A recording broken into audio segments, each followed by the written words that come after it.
BCom part second business administration का paper first company law and secretarial practice. आज का topic है company secretary, company सचिव। इसका लेक्चर फर्स्ट। कंपनी सचिव की परिभाषा, डेफिनेशन ऑफ कंपनी सेक्रेटरी।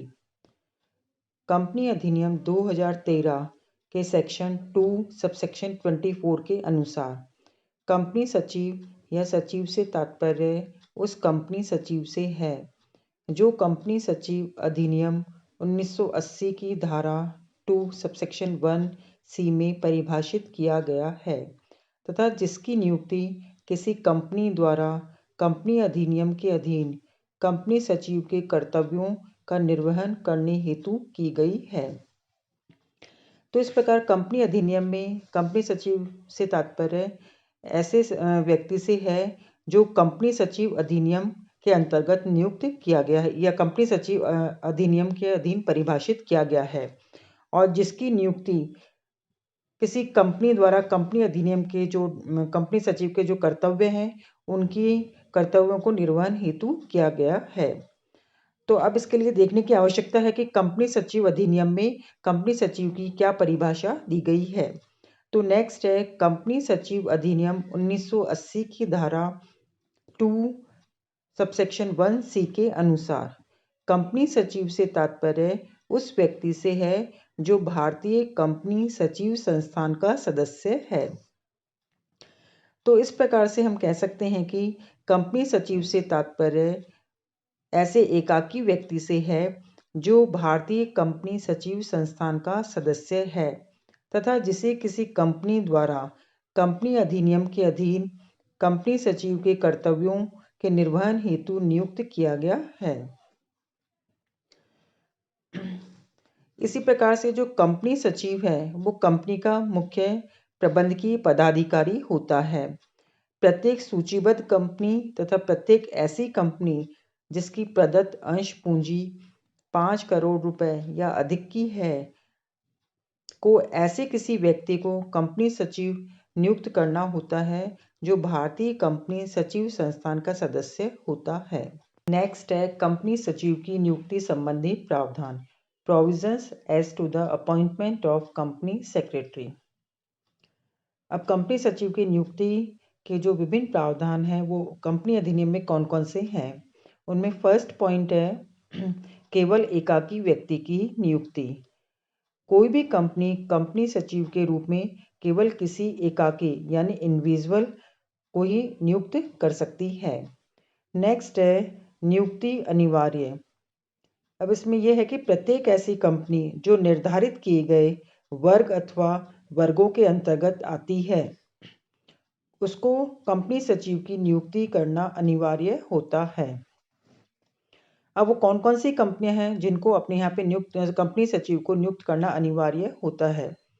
उसमें पहला है प्रत्येक सूचीबद्ध कंपनी, दूसरा है प्रत्येक असूचीबद्ध सार्वजनिक कंपनी जिसकी प्रदत्त अंश पूंजी 5 करोड़ रुपए या अधिक है, तीसरा है प्रत्येक निजी कंपनी जिसकी प्रदत्त अंश पूंजी 5 करोड़ रुपए या अधिक है।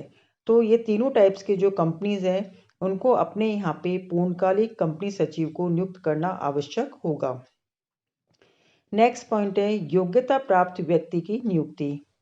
जो निर्धारित किए गए वर्गों की कंपनियों में केवल उन्हीं इंडिविजुअल व्यक्तियों में से कंपनी सचिव के रूप में नियुक्त की जा सकती है जो भारतीय कंपनी सचिव संस्थान का सदस्य होगा।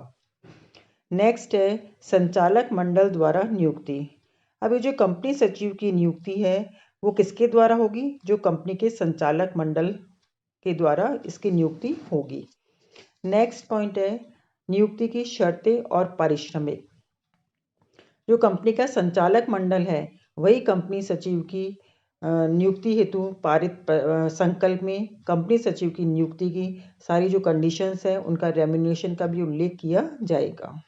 पॉइंट है कंपनी में संचालक बनने का अधिकार। किसी भी कंपनी का सचिव संचालक मंडल की अनुमति से किसी भी कंपनी में डायरेक्टर बन सकता है। नेक्स्ट पॉइंट है एक कंपनी में पद धारण।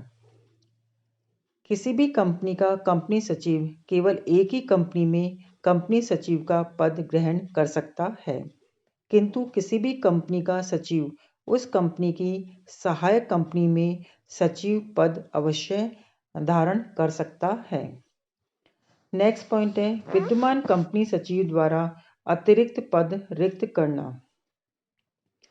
यदि कोई कंपनी सचिव इस अधिनियम के लागू होने के समय एक से अधिक कंपनियों में कंपनी सेक्रेटरी के रूप में कार्य कर रहा है, तो उसे इस एक्ट के लागू होने के विदिन 6 मंथ्स में किसी एक कंपनी का चयन करना होगा और बाकी जो शेष कंपनियों में से उसे 6 महीने की अवधि में कंपनी सचिव पद छोड़ देना होगा।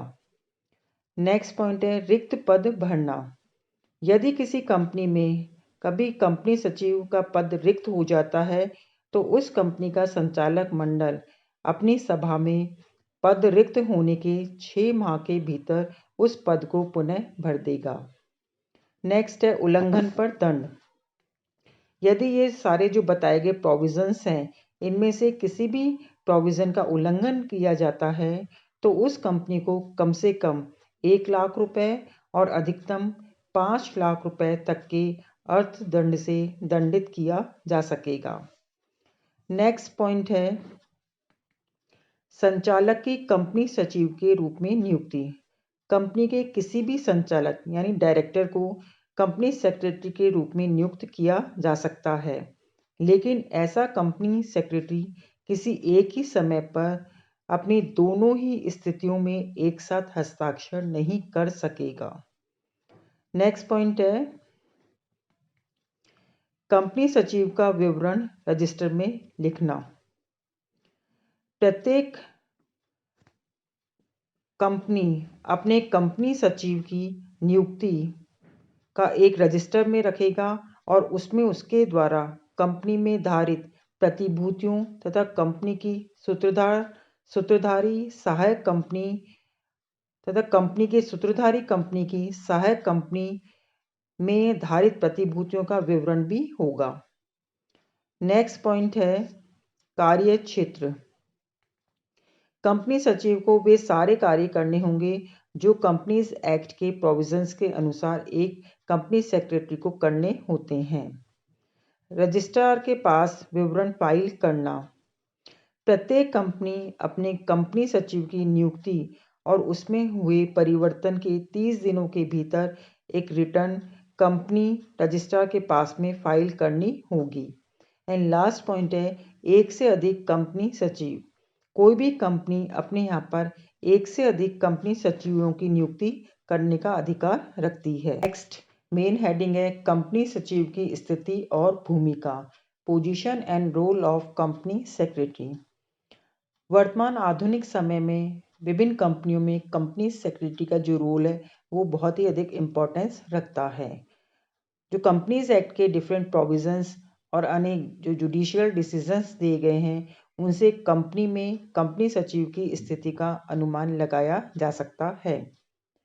आधुनिक युग में कंपनियों में कंपनी सचिव की बहुत ही इम्पोर्टेंस बढ़ती जा रही है और इसकी जो क्या इम्पोर्टेंस है इसके इम्पोर्टेंस को डिफरेंट पॉइंट्स के आधार पर परखा जा सकता है। उसमें पहला है कंपनी के अधिकारी के रूप में। जो कंपनी सेक्रेटरी है वो एक कंपनी के महत्वपूर्ण अधिकारी के रूप में इसकी स्थिति होती है। वह व्यापक अधिकारों, कर्तव्यों और दायित्वों से परिपूर्ण कंपनी का अधिकारी होता है।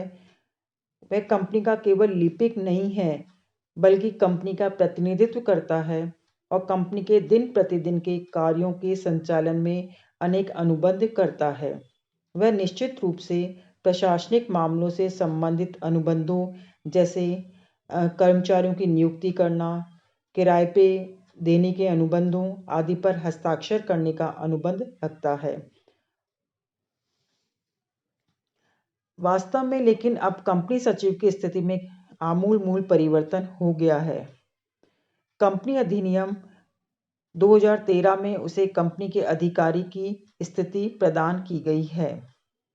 एक अधिकारी के रूप में कंपनी सचिव कंपनी अधिनियम के प्रावधानों की पालना करने के लिए रिस्पॉन्सिबल होता है। और इसके लिए वो अनेक इम्पोर्टेंट कार्यों के लिए उत्तरदायी होता है। वो डिफरेंट कार्य कौन कौन से होते हैं, उसमें फर्स्ट पॉइंट है, कंपनी के संचालक मंडल को इस बात की रिपोर्ट देना कि कंपनी पर लागू होने वाले कंपनी अधिनियम के जो डिफरेंट प्रोविजंस है उनका पालन कर लिया गया है। नेक्स्ट है, कंपनी के पंजीयन के लिए यह घोषणा करना और उसे फाइल करना कि कंपनी के पंजीयन के लिए इस अधिनियम के सभी प्रावधानों और इसके अधीन बनाए गए नियमों का पालन कर लिया गया है। नेक्स्ट पॉइंट है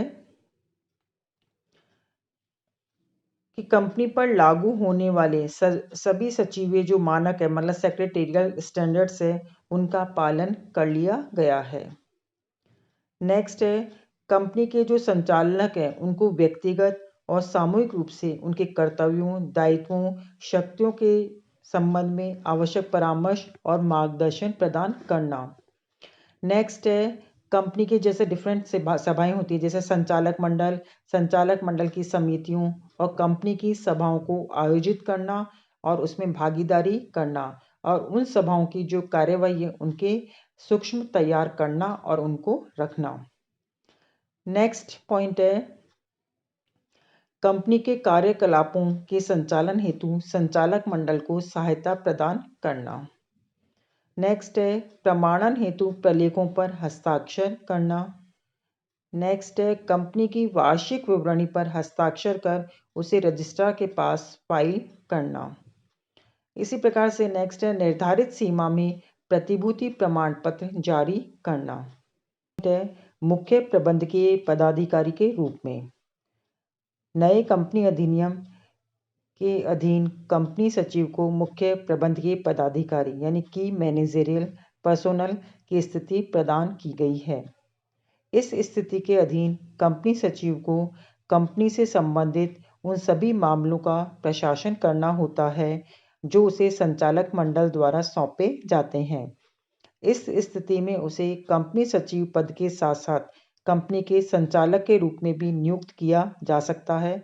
तो ऐसी कंडीशन में उसे कंपनी अधिनियम के प्रावधानों की अनुपालना सुनिश्चित करने के साथ साथ कंपनी के कार्यकलापों के प्रबंधन में भी सहयोग करना होता है। नेक्स्ट पॉइंट है, समन्वयकर्ता के रूप में जो कंपनी सचिव है वो कंपनी के एक समन्वयक यानी कोऑर्डिनेटर की भूमिका भी निभाता है। कंपनी के आंतरिक वातावरण से समन्वय करने हेतु कंपनी सचिव अनेक कार्य करता है। वह कंपनी का संचालक मंडल कंपनी के उद्देश्यों की प्राप्ति के लिए नीतियां निर्धारित करता है, निर्णय लेता है और कंपनी का मुख्य कार्यपालक अधिकारी तथा अन्य क्रियात्मक प्रबंधकों के सहयोग से उन नीतियों और निर्णयों को क्रियान्वित करने का कार्य करता है। तो इस प्रकार से कंपनी सचिव, संचालक मंडल तथा मुख्य कार्यपालक अधिकारी और डिफरेंट जो फंक्शनल मैनेजर्स हैं उनके बीच एक संपर्क सूत्र का कार्य करता है। इसी प्रकार से जो कंपनी सचिव है वो कंपनी के बाह्य वातावरण से भी समन्वय स्थापित करने में बहुत ही इम्पोर्टेंट रोल अदा करता है। वह कंपनी में जो हितधारी और कंपनी के कार्यकलापों को प्रभावित करने वाले अनेक संस्थाओं, संगठनों का कंपनी से संपर्क बनाए रखने हेतु एक पूल का कार्य करता है। हितधारियों में जैसे शेयर होल्डर्स है, कस्टमर्स है, फाइनेंशियल इंस्टीट्यूशंस है, बैंक्स है, सप्लायर्स है, एम्प्लॉय एसोसिएशन है, राजकीय संस्थाएं आदि सम्मिलित होते हैं। कंपनी सचिव इन सभी जो हितधारी हैं और जो संगठन है उनसे कंटिन्यूस संपर्क बनाए रखने का कार्य करता है।